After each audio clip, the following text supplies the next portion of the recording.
On a lonely evening in the Wyoming Territory of 1872, a cowboy stopped at a dusty stagecoach station and spoke a single sentence that would change two lives forever.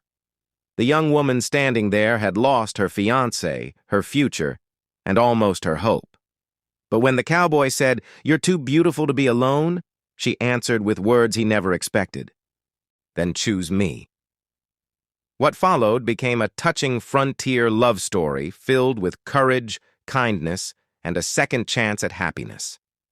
Before we begin, don't forget to like, share, and subscribe to the channel for more heartfelt Western stories. And now, let's get started. The year was 1872 in the Wyoming Territory, and the prairie stretched endlessly beneath a fading golden sky. A dry wind carried dust across the stagecoach stop outside the small settlement of Sweetwater.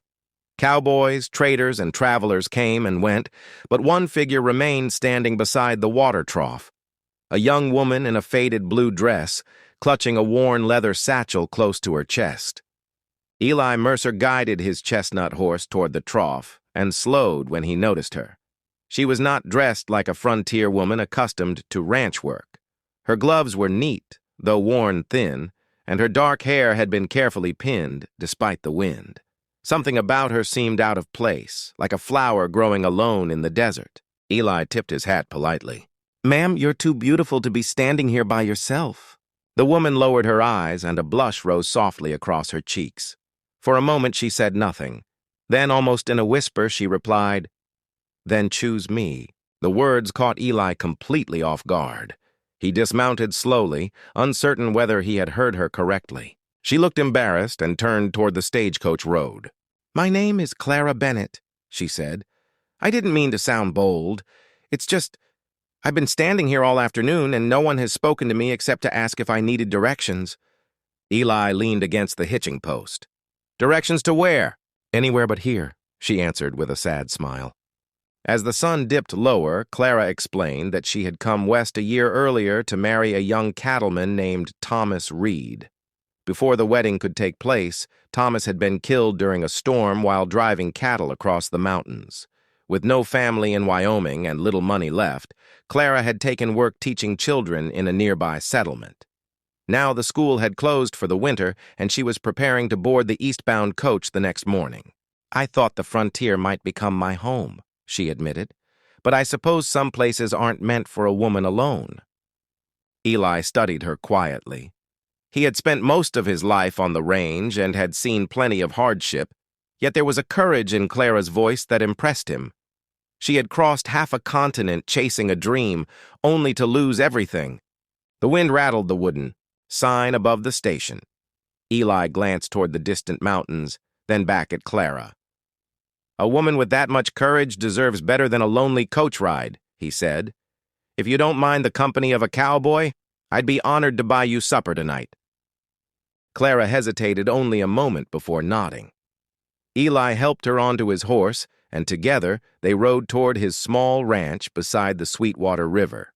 The evening air had turned cool, and the sky glowed with the last colors of sunset. As they traveled, Clara noticed how carefully Eli guided the horse so she would be comfortable. He spoke little, but there was a quiet kindness in every gesture. The ranch was modest, a weathered cabin, a small corral, and a few cattle grazing near the riverbank. Eli lit a lantern inside and set a simple supper on the table, fresh bread, beans, and coffee strong enough to wake the dead. Clara smiled for the first time that day. "This is the finest meal I've had in weeks," she said. Eli chuckled softly. "Either my cooking is improving, or you've been eating terrible food." As the lantern flickered, Clara began speaking more freely. She told him about the little school she had run during the winter. The children had ridden miles through snow just to learn their letters. "I always dreamed of building a proper schoolhouse someday," she admitted. "A place where ranch children could study without freezing through the lessons."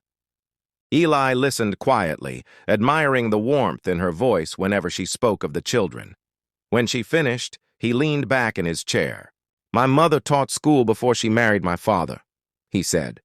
"She used to say a good teacher can change the future of a whole valley." For a long moment, neither of them spoke. The wind rustled against the cabin walls, and somewhere outside, a horse stamped in the corral. Then Eli stood and walked to a small wooden shelf above the fireplace. He returned holding a silver ring, worn smooth with age. "This belonged to my mother," he said carefully. "I've carried it for years, waiting for the right woman." Clara's breath caught. Eli met her eyes. "I don't want you to leave Wyoming tomorrow." Tears shimmered in Clara's eyes as she whispered, "Are you choosing me, Eli Mercer?" He nodded slowly. "If you'll have me."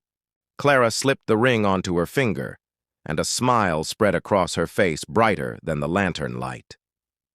The next spring, beneath a tall cottonwood tree by the river, they were married with neighbors gathered around.